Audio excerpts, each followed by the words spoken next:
Taylor just said this slate sucks, and here we go. It is a 3-game slate, so in theory it did. But you know what? Yesterday was actually pretty damn good, aside from Jokic going absolutely bonkers with 99 fantasy points. I went to bed thinking I was going to wake up to a lot of money because I was cashing like big time. My lineups were good. And our core was really good, except for 30 from RJ Barrett, who cannot seem to be good whenever we expect him to be. In routine smash spots, by the way. Anyways, if you didn't have Jokic, you were totally screwed like us. We did mention like low-owned Jokic would be appealing. It just didn't seem very necessary, especially with SGA projecting pretty nicely compared to Jokic and Giannis and being like 1 to 2K cheaper. Anyways, onward, upward we go. If you're new to the channel, I'm Kevin. That's Taylor. We break down NBA DFS slates. We also cover NFL and MLB when they are in season. But basically, you're getting free advice, free breakdowns of all the situations, ownership projections, and we highlight our favorite plays. So if you like that, hit the like button on this video and also subscribe to the channel. We also see in our YouTube analytics that we get a lot of repeat visitors, but they are not subscribing. So ask yourself why not. And the answer to do so would be that you get alerted to future videos just like this. And also maybe you can get access to other cool things that we push out in the future. Right now, though, we did just recently launch a Discord, so you can get free access to that too. Just hit the link at the bottom of this video and come join the party. If we do help you win, consider dropping a super thanks at the bottom of this video as well. All right, let's get into it. Tiny slate, shouldn't take that long. Let's go look at the point guard position first, sorted by fantasy points here. So we can look at LaMelo Ball guarding out with a 53-point fantasy projection. Only issue is he's 10.5K and he's currently questionable. So why don't we start there, Taylor? What's your interest in LaMelo? Yeah, it's kind of tough with LaMelo and Ja both questionable. I think the Hornets are just kind of doing a tank thing potentially. With Ja, he has an illness and he missed shoot around, so very hard to peg that. The Ja thing is also tough because it's the island game at 5 Pacific time, so chance we may not have that news in time. I think LaMelo, if he's in, is obviously an awesome play. Portland, not a good defense. Charlotte's actually favored in this game, which is not something that happens very often. But point guard, as usual, even on a short slate, is probably the strongest position on the board. So quite a few options. Not a must play, but I do like him quite a bit if he's in. If he's out, I guess Misic is going to start again. I don't know. I don't really want to do that. He's not a very good player. But short slate, he'd be an okay value. There is other value to consider here, though. I don't think Misic, if he's going to be chalk, is something you certainly have to play. No, I mean, he's 3.4K. He certainly has hit in this role in the past. I hate it. Yeah, sometimes. I do hate it. So if he's going to be crazy owned, I feel like it is a tiny slate. If it was a bigger slate, I'd feel a lot more comfortable with fading it because you have a lot more wiggle room. You have other options in that range that you can go to. So he we always say this, like, okay, this bad player at 3 to 4K, if he hits, what does hitting even mean? If he gets like 20 to 25 fantasy points, is that going to kill you? No. On this slate, it could. Like, it really could, just because there's not enough like really good value plays. So I'd be open to playing him. If LaMelo's out, perhaps he would still be a core play just because he's 3.4 and would be starting. But do I feel good about it? No. I don't really want to pay 10K for Maxey at this current projection. I would much rather go to Ja, Donovan Mitchell, CJ McCollum. My favorite play is DeJounte Murray, even though his projection is not blowing me away right now. I just think he looks awesome. If you want to go just based off projection, CJ McCollum and Darius Garland are two of the best plays at the position. If LaMelo's in, I'm just going to pay for him because nobody on this entire slate has the ceiling LaMelo possesses. And the matchup with Portland is really good, and his projection is really good. Like every box you'd want checked is checked there. So I think we're probably aligned. I would imagine you're going to be over. I mean, if the ownership was 16, I'm sure you're going to be over that. Like, that's too low. There's no way. Like, I would be stunned if he's 16% on a 3-game slate. Yeah, that'd be wild. So whatever it ends up being, I wouldn't mind going over just because like 10.5K is a lot for a pretty volatile stud like LaMelo, but he has put up 50 plus fantasy points in 3 of his last 5 games. We know he has a massive ceiling, so I just think I'd play him. Maxey is $500 less, but I just don't want to do Maxey. Tough matchup, kind of overpriced. And the projection isn't very good. So I talked about a lot of guys. Why don't you mention any other of those guys that I talked about that you like a lot? And then also touch on the Memphis situation in the event Ja is out. Yeah, so the last time Ja missed, Luke Kennard started at point guard, which is a bit of a surprise because it's been Scottie Pippen Jr. for the most part of it for the last couple of years. But Pippen's kind of fallen out of favor. Pippen is a good per minute guy, but if he's not starting, there's really a limited path for him. Like I know that he's cheap, but you can play him on a small slate. If he starts, he's a smash. If he doesn't start, don't really think so. I think Kennard is someone you can play either way. He's had a roll off the bench without Marcus Smart. He's been good for a minute this season as well. If he starts, he'll be a lot more popular, of course. But if John Morant is in, he's not going to be owned. I do think Kennard is a pretty good salary saver, regardless of Ja's status. That's the way I'd go. I mean, he would start in place of Morant. Otherwise, I think Donovan Mitchell, dollar for dollar, is my favorite point guard on the board at 8-3 on DK. No Evan Mobley gives him a pretty good usage boost. Philly, not an imposing defense without Embiid. So the Cavs in general look great on this slate. Even if Karis LeVert plays, Mitchell and Garland are going to be strong plays. LeVert himself is okay if he's in. He's missed a couple of games with a wrist, but he's only 4K. I'm a little concerned his ownership would steam out of control if he's in and starting, but 4K is just really cheap for him. Totally fine with that if he's in. Ty Jerome is 4,100. Finally saw him kind of show some upside in the last game off the bench without Mobley, and Okoro is going to have a role either way. I think Jerome and Jose Alvarado are a couple of cheapies that I would consider playing over Micic if Micic is a value that opens up. And then Jerome over LeVert as a tournament pivot, if LeVert is in, is pretty interesting too. Yeah, I don't have anything to add there. The only other guy I'd point out maybe would be Anthony Simons, just because he's probably not going to be very owned. Right now he's pulling 20% ownership. I don't really buy that. I think the only reason for him getting ownership would be that he's only 6.4K. He seemed to come back to life a little bit in his last game.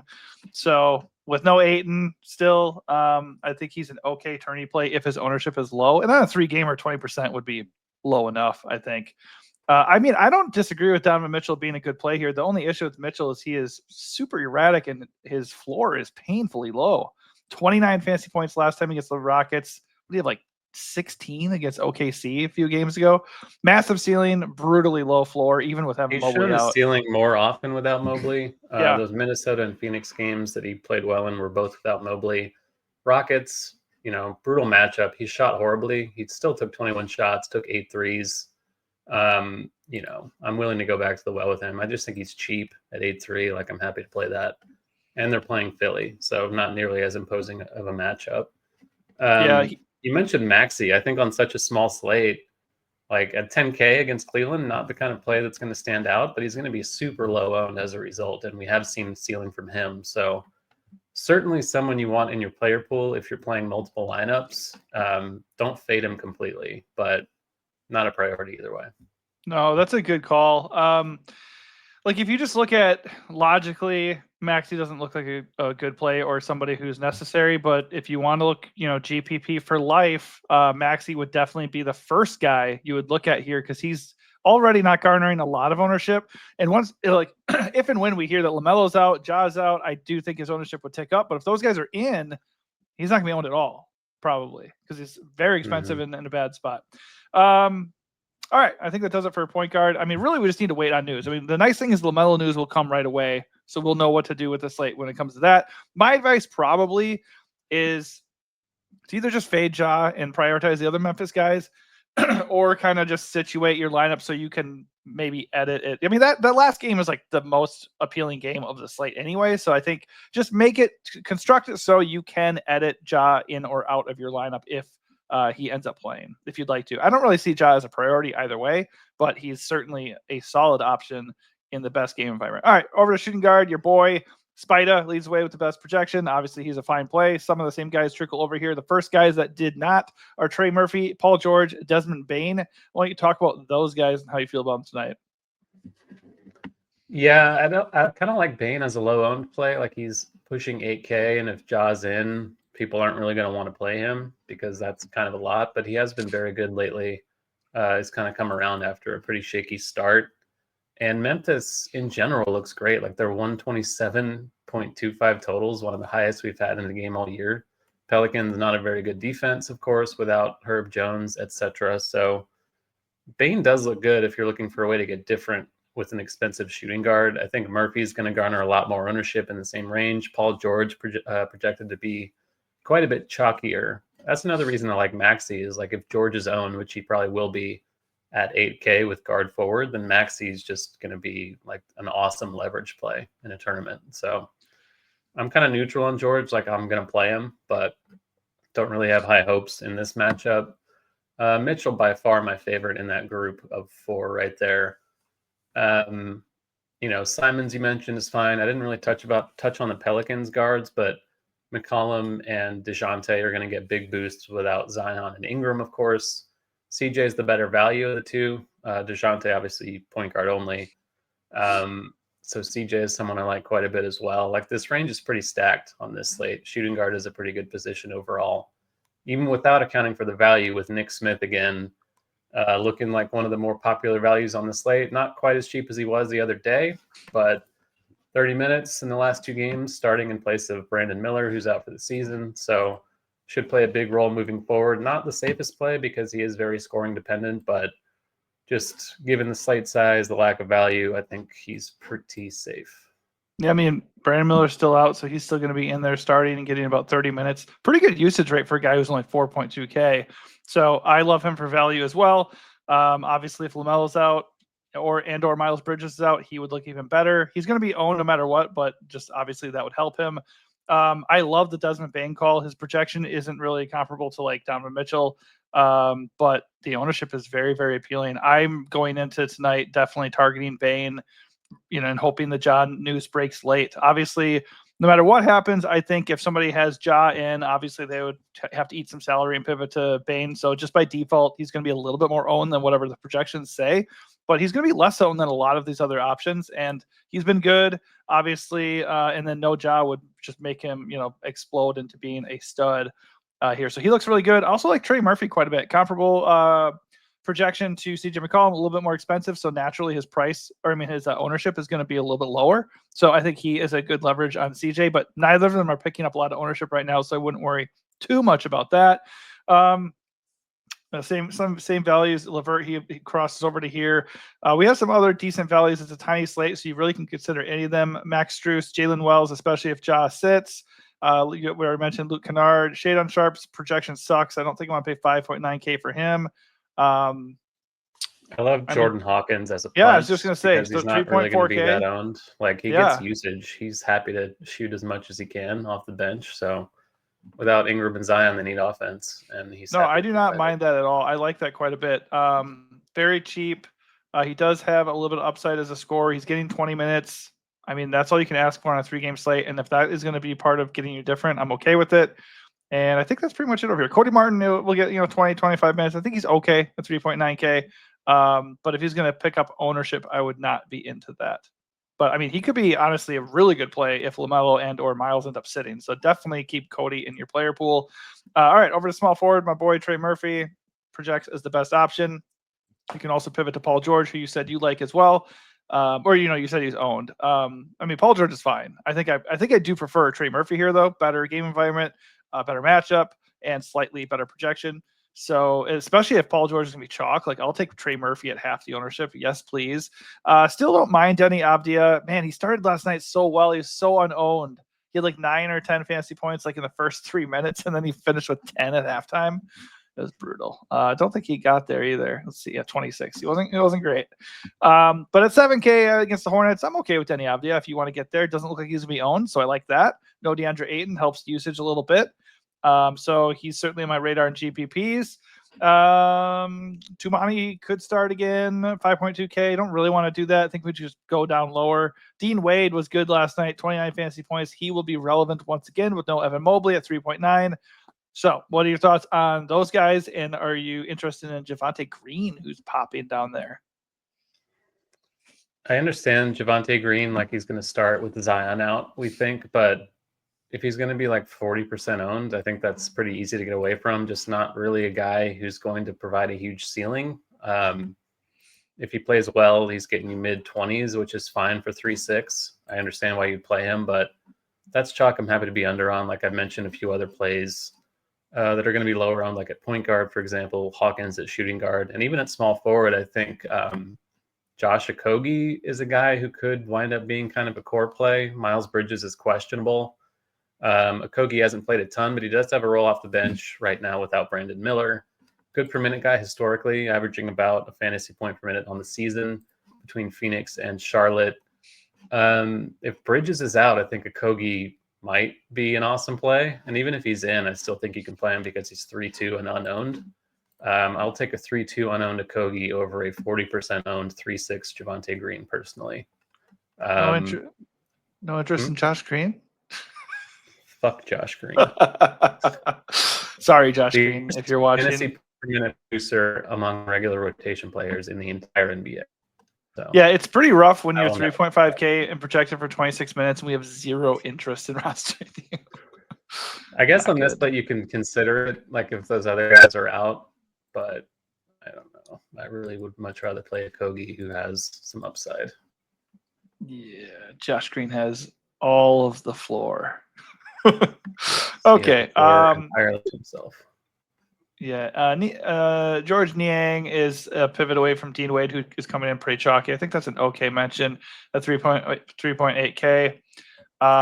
Pretty much going to split the minutes there with no Evan Mobley. I think that's totally viable. It's funny that Wade is like chalk now because the other night he was 1% owned in the same role, and now everyone wants to play him because he played well. So, I think he's fine. Pretty good pivots, but I think Wade's a good play. Yeah. Like he was a good play the other night.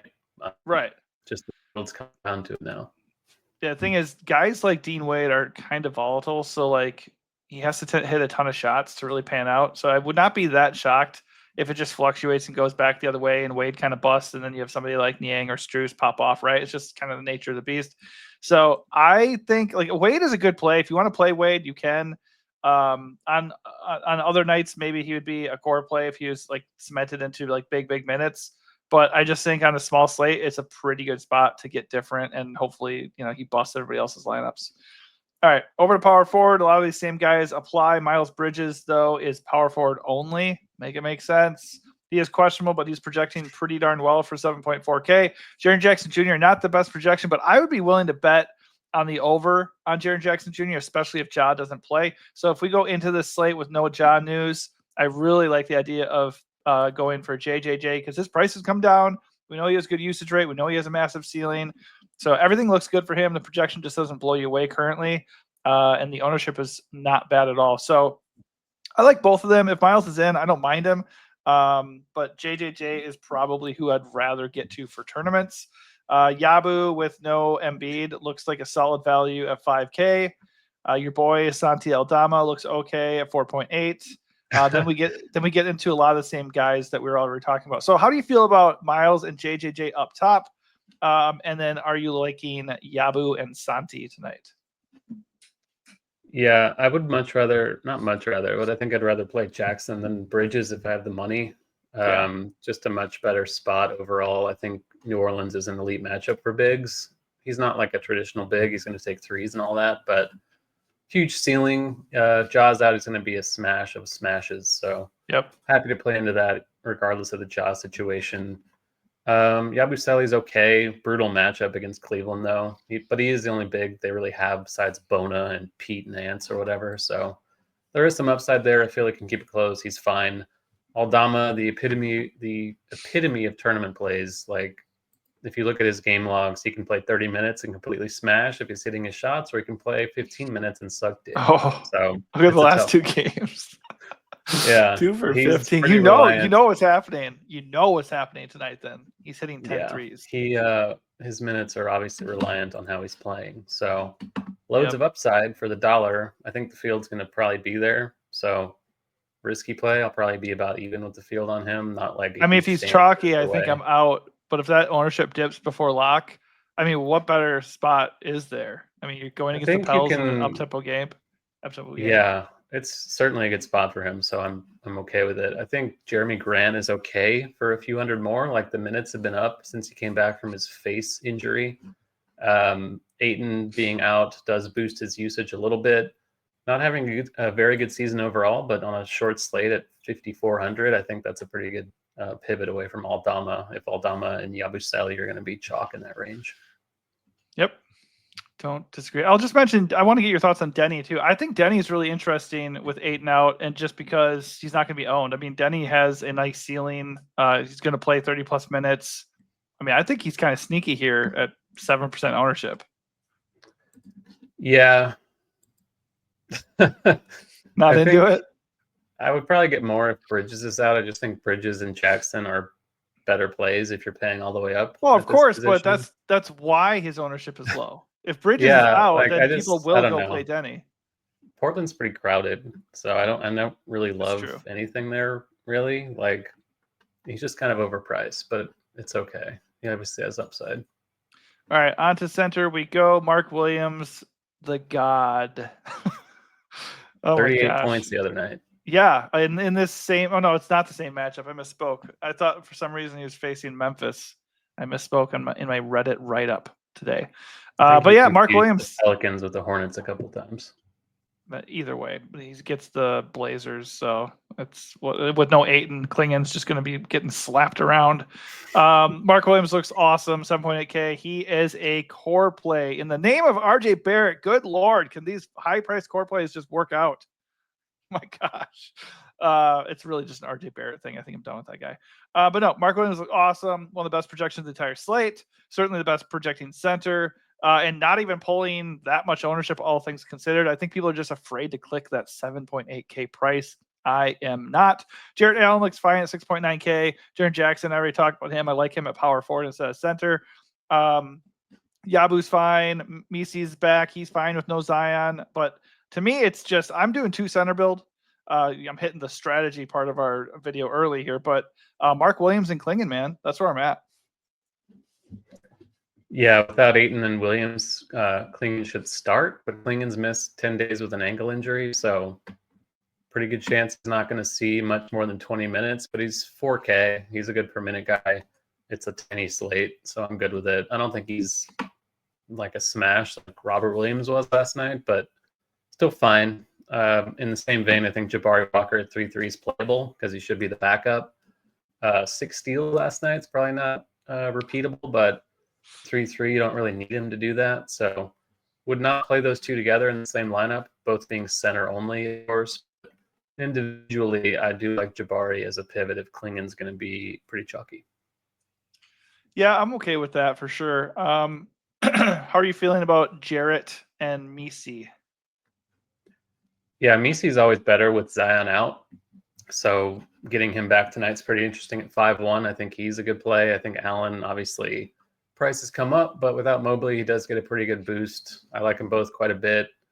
Jaren Jackson, obviously, an awesome play here too. Center not nearly as stacked as it normally is, so just kind of mixing all these guys in together. I think you can punt with Brandon Clark also, or Zach Edey in that high total game for Memphis. They're both okay enough.